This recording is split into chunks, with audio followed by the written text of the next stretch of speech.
मैं हूं दीपा। फिलहाल पीसीसी चीफ गोविंद सिंह डोटासरा क्या कुछ कह रहे हैं आपको सुनाते हैं।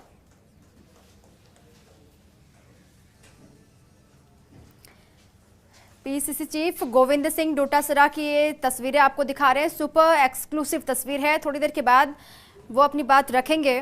क्या कुछ कहने वाले हैं वो बहुत महत्वपूर्ण हो जाता है। लगातार नजरें भी टिकी हुई हैं प्रदेश के सियासी घटनाक्रम को लेकर और पीसीसी की नई टीम भी सामने आ गई है। और नई टीम के आने के बाद लगातार जब भी मीडिया के सामने आते हैं कई सारे महत्वपूर्ण बिंदुओं को छूते हुए आगे बढ़ते हैं पीसीसी चीफ। और एक बार फिर से जयपुर से ही लाइव आ रहे हैं, कुछ ही देर के बाद बोलेंगे। क्या कुछ कहेंगे उस पर नजर रहेगी, वो बातें भी आप तक हम पहुंचाएंगे। और आज से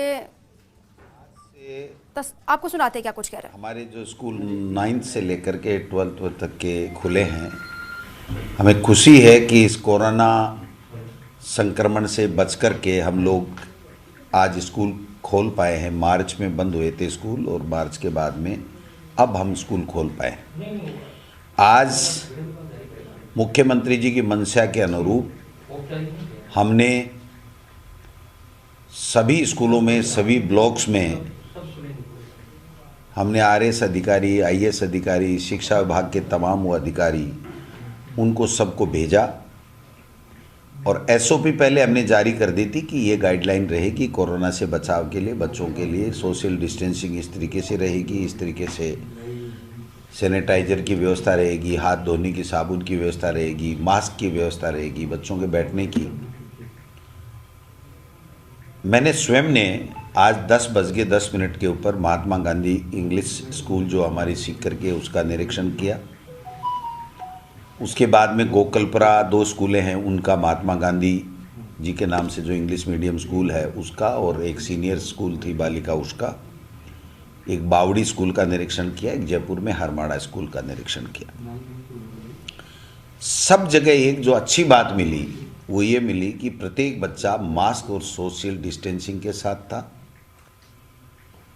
अपनी वर्क बुक लेके आया था, जो होमवर्क उन्होंने 6 महीने में किया वो लेकर के आया था, उसको हमने देखा और बहुत खुशी हुई कि जो घर पे रह करके उन्होंने वर्क किया उसकी फाइलिंग कर रखी है बाकायदा, और टीचर्स वहाँ से उसका वर्क लाते थे, उसका जांच करते थे, उसमें कमियां होती तो उसको वापस दे देते। उसकी प्रत्येक जगह फाइल है। आप चाहें तो हरमाड़ा स्कूल में मैं अभी भी ढेरों सारी देख करके आया हूँ। उनकी जो अध्यापक डायरी है उसमें प्रत्येक दिन 5-5 बच्चों से वो कॉल करते थे। स्माइल प्रोजेक्ट को बहुत अच्छा सराहा गया, जो राज्य सरकार का स्माइल प्रोजेक्ट था उसको बहुत अच्छा सराहा। और बाद में हमने जो आओ घर से सीखे जो चलाया था कि घर पे वर्क बुक देंगे, वहाँ से बच्चे वर्क काम करेंगे, काम करके टीचर लाएगा, फिर उसको कॉपी चेक करके वापस देगा। तो इस चीज़ को भी बहुत अच्छे तरीके से उन्होंने कर रखा था। और बच्चे इतने उत्साहित थे कि सब फरवरी में तो नहीं लेकिन मार्च के बाद में कभी भी अगर हमारी एग्ज़ाम्स होती हैं तो हमें ये महसूस नहीं हो रहा कि हमने पढ़ाई हमारी बाधित हो गई या हम लोग पिछड़ जाएंगे। काफ़ी बच्चों से मैंने ये पूछा कि आप क्या महसूस करते हो, कब एग्ज़ाम होनी चाहिए, तो सबका एक ही था कि मार्च बाद में कभी एग्ज़ाम करा लो। यानी महीने भर के लिए वो लोग बात कह रहे हैं, पहले हम मार्च में एग्ज़ाम कराते थे, अब वो अप्रैल के लिए कह रहे हैं। एक जगह बावड़ी में जो चीज़ मिली, 2 टीचर धूप में बैठे बैठे, बिल्कुल सोशल डिस्टेंसिंग भी नहीं था, मास्क भी नहीं लगाए हुए थे, और हमारे और अधिकारियों के जाने के ऊपर वो खड़े भी नहीं हुए और यूं ही बातचीत में मशगूल थे। तो वो मैं समझता हूँ ठीक नहीं था, नियम विरुद्ध था। उनको सोशल डिस्टेंसिंग की पालना करनी चाहिए थी, खुद को मास्क लगा के रखना चाहिए था। और ये कायदा होता है कि जब विद्यालय समय है तो वो कुर्सी में धूप में गपशप नहीं कर सकते, तो हमने उनको एपीओ किया। प्रिंसिपल के कमरे में जब हम घुसे तो वहाँ पर एक टीचर जिसको अपने आप को शारीरिक शिक्षक बताया, वो मास्क नहीं लगाया हुआ था। उसको पूछा था कि मैं चाय बना रहा था इसलिए मास्क नहीं लगाया। जब प्रिंसिपल के कमरे में हमने देखा तो वहाँ पर बड़ा तरीके से टी स्टाल लगी हुई थी, जो परमानेंट टी स्टाल थी, तो इसलिए प्रिंसिपल को शोकाज नोटिस दिया गया। वो नियमों के विपरीत था। 11:30 के ऊपर 10-10, 20-20, 30-30 आदमियों की चाय बन रही थी। इसका मतलब वो परमानेंट उन्होंने चाय का लगा रखा है, और हो सकता है दिन में 4 बार भी बनाते हों तो कोई बड़ी बात नहीं है।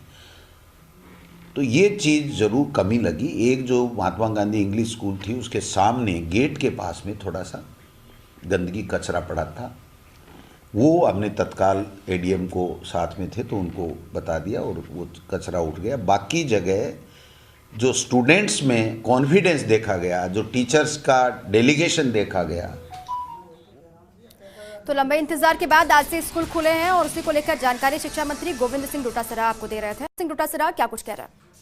तो इस तरीके की योजना चाहिए, उसके लिए सरकार को सुझाव देंगे जिससे वो ज़्यादा से ज़्यादा वो लागू कर सकें। अभी जैसे पीडीएफ खाता था, तो जो ही सरपंचों की बात आई कि साहब पीडीएफ खाता है, तो ये पीडीएफ खाता सरपंचों से ग्राम पंचायत से खुलवाना सरकार की मजबूरी हो गई थी, क्योंकि उसको पैसा भारत सरकार दे नहीं रही थी। बाकी इसके लिए हमने मुख्यमंत्री जी को कहा है कि सरपंचों को कोई असुविधा नहीं हो। तो मुख्यमंत्री जी ने ये कहा कि अगर असुविधा होगी तो जो जनता की और सरपंच की जनप्रतिनिधियों की सुविधा होगी उस तरीके से हम लोग काम करेंगे। तो जो फीडबैक हमारे पास आता है, जो जनता से आता है, बिजली का मामले में आप ले लीजिए, जन सुनवाई के मामले में आप ले लीजिए, दूसरे जो बिजली में हमने जो लोड बढ़ाने का काम किया था 31 दिसंबर तक, तो उसके लिए भी मैंने मुख्यमंत्री जी को लिख के दिया है कि लोग ये चाहते हैं कि इसको 31 मार्च तक बढ़ा दें, क्योंकि 1 लाख से भी ज़्यादा किलोवाट का जो लोड लोगों ने बढ़ाया है बिना कोई